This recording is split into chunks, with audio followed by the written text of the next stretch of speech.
Well, the FBI and Justice Department continue to face criticism following the release of that controversial Republican memo. As the memo went public, President Trump called the alleged actions described in it a disgrace. He also fired off a series of tweets claiming that the FBI's top brass were politically motivated and politicized the election and investigative process. However, the current Attorney General, the Deputy Attorney General, and FBI Director were all nominated by the president himself, President Trump.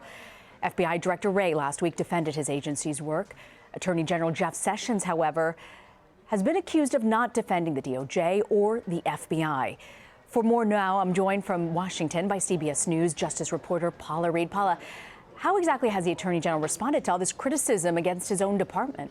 Well, he's had several opportunities over the past about 2 months to respond to things that the president has said, or even the Nunes memo that many believe was a partisan narrative memorialized in that 4-page document. So far, the Attorney General has not really issued any kind of robust defense of his department.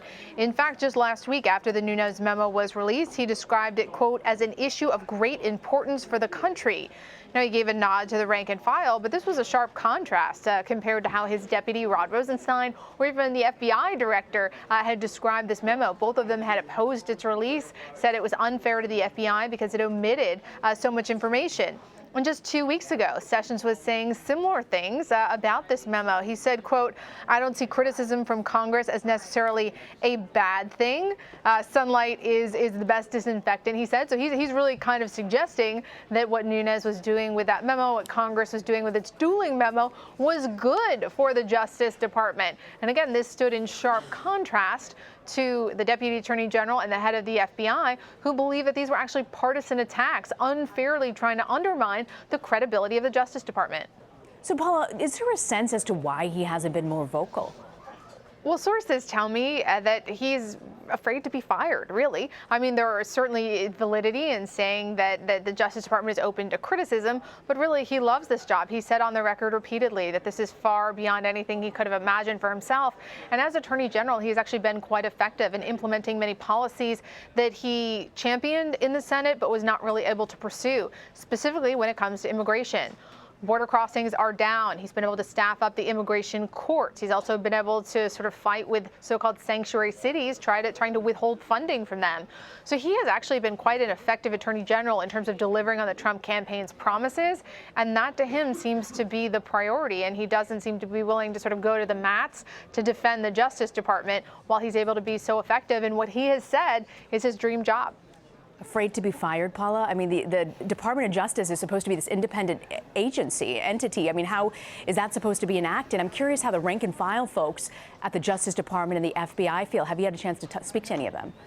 Well, rank and file folks say that they are disappointed with Sessions, that he has not been more vocal, specifically against attacks from the president, when the president has said the FBI is in tatters or questioned its credibility. People are disappointed that Sessions wasn't sort of more robust in his defense, but they didn't really expect much more from Sessions. While he was historically a federal prosecutor, for a long time he's been a senator. They're like, look, he's a politician.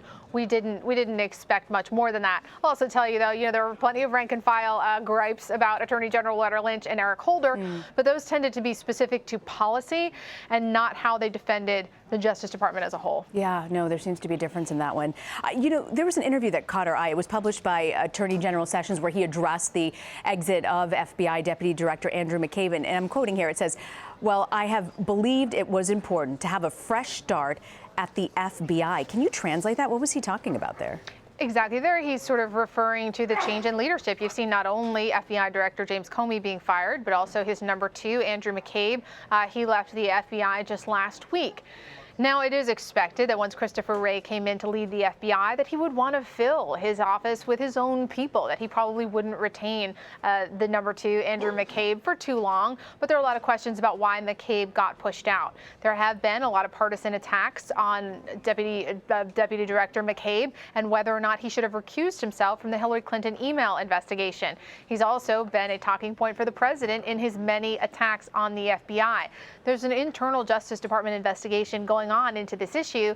But instead of sort of waiting for the results of that, there have been plenty of partisan attacks on McCabe. And Sessions really, it seems that he was sort of siding with the president and other people who have attacked McCabe and really questioned his credibility and objectivity in this investigation. You know, he went on during this address to talk about the erosion of confidence, and he says we need to earn it back. How exactly are they doing that?